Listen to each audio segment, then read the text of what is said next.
हम गांव में जब काम नहीं होता है तो प्रधान को खूब गरियाते हैं मन भर, साला चोट्टा है प्रधान काम नहीं करा रहा है। के आदेश को भी हमारे तहसीलदार साहब मिटा दे रहे हैं, उसको बस्ता में डाल दे रहे हैं। क्या भाव में एक नोटिस चस्पा कर देना चाहिए कि लेखपाल हुआ लापता। पूरा पता ही पुअरा रखा गया है, आए दिन गाँव में आग लगता है। कहीं ना कहीं ये पतई और पुआड़ी इन सबों का वजह बनता है, कारण बनता है। ग्राम सभा में मैदान है ही नहीं, मैदान विलुप्त हो चुका है और वो विलुप्त दबंगों के कारण ऐसे कहें कि यहाँ पे जिनका रौब है, रुतबा है, उनके कब्जे में ये सब जमीनें आ चुकी हैं। और हम गांव में जब काम नहीं होता है तो प्रधान को खूब गरियाते हैं मन भर, साला चोट्टा है प्रधान काम नहीं करा रहा है। पर इस बार कुछ हम आपको ऐसा दिखाने जा रहे हैं जहाँ पे ग्राम सभा की खाली जमीन जो कि बंजर पड़ी हुई है, और पूरा दिखाएंगे कि पूरा ये जमीन खाली पड़ा। ये कहते हैं कि कोर्ट के जो फरमान को कोई सरकार नहीं काट सकती, न्यायालय सर्वोच्च है, पर न्यायालय के आदेश को भी हमारे तहसीलदार साहब मिटा दे रहे हैं, उसको बस्ता में डाल दे रहे हैं। क्या भाई साहब, आपके लिए आप क्या अदालत से ऊंचे हैं या फिर आप अपने कोई किसी अदालत को मानते ही नहीं? आपके सामने अदालत का मतलब शून्य है। मैं पीछे दिखा रहा हूँ, ये पीछे आप देखिए पूरा किस तरह से इसको अतिक्रमण का ये शिकार हुआ है। पीछे एक और खाली जगह है जो ग्राम सभा का है, वहाँ गाय भैंस अपना गुजर बसर कर रही हैं। जहाँ पे ग्राम सभा के लिए कुछ बेहतर किया जा सकता है वहाँ पे गाय भैंस हैं। गाय भैंस से ही तो चलेगा, वही तो मूल वोटर हैं। तो आइए आज जरा बात करते हैं। हमारे साथ हैं यहाँ के प्रधान, जो वर्तमान प्रधान हैं, उनके सुपुत्र हैं।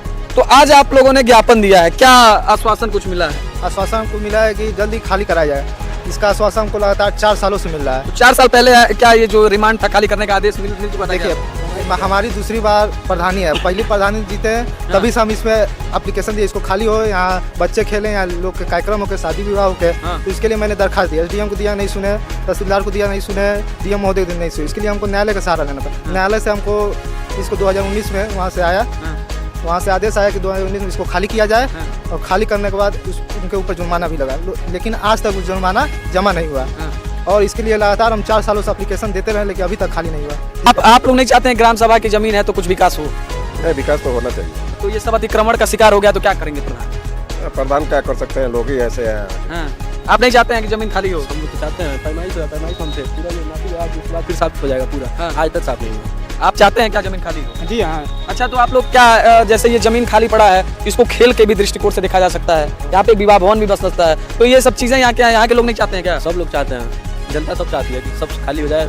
बच्चे चाहते हैं खेल का मैदान बने, वॉलीबॉल हो, फुटबॉल हो, मैच हो, मगर जिसका अवैध कब्जा है वो नहीं हटा रहा है। क्या किया जाए? एक तरफ जहाँ पे खेलो इंडिया को बढ़ावा दिया जा रहा है और सरकार के द्वारा बच्चों के खेलने के लिए लगातार बढ़त दी जा रही है, पर इस ग्राम सभा में मैदान है ही नहीं, मैदान विलुप्त हो चुका है। और वो विलुप्त दबंगों के कारण ऐसे कहें कि यहाँ पे जिनका रौब है, रुतबा है, उनके कब्जे में ये सब जमीनें आ चुकी हैं।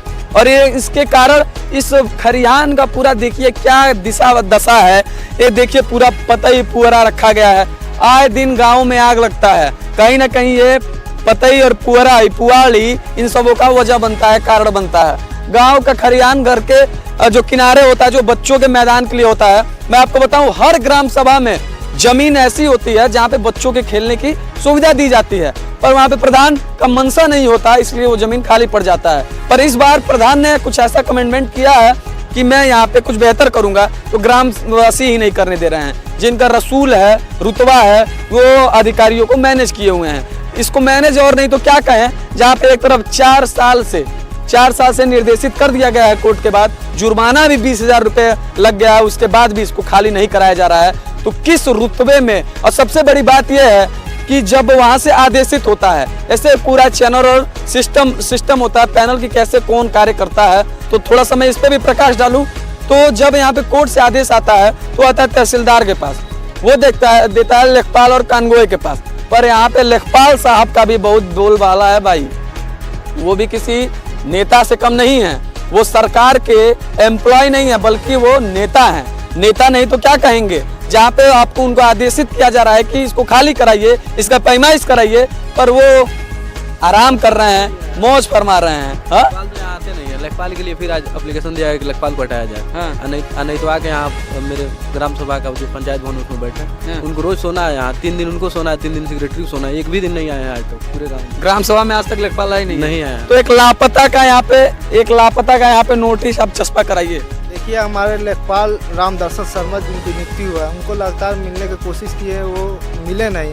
ना ही ग्राम पंचायत में आते हैं, बच्चे और लोग आए जात तक निवास ऑनलाइन कराते हैं, उसको भी निरस्त कर देते हैं बिना जांच किए, बिना पड़ताल किए। उनसे हम कई बार कहे कि आप गांव में हैं, कब विश्राम करते हैं, कब क्या करते हैं, क्या काम किए हैं, तो कुछ नहीं बताते। उनके हैं बड़ी बेशर्मी वाली बात है जहाँ पे एक तरफ प्रधान प्रतिनिधि ऐसी बात कह रहा है कि यहाँ पे जो लेखपाल हैं वो गायब हैं। तो मेरे समझ से यहाँ पे पूरे गांव में एक नोटिस चस्पा कर देना चाहिए कि लेखपाल हुआ लापता। लापता ही तो है जहाँ पे आपको सरकार के द्वारा ये हक दिया जा रहा है कि आप जनता के सुख दुख में खड़ा होइए, उनका आय जात निवास जो भी आपका ड्यूटी है उसको पूरा करिए। पर आप पता नहीं किस रसूल में हैं। एक प्रधान प्रतिनिधि को आपके ऊपर इतनी गंभीर आरोप लगाना पड़ रहा है।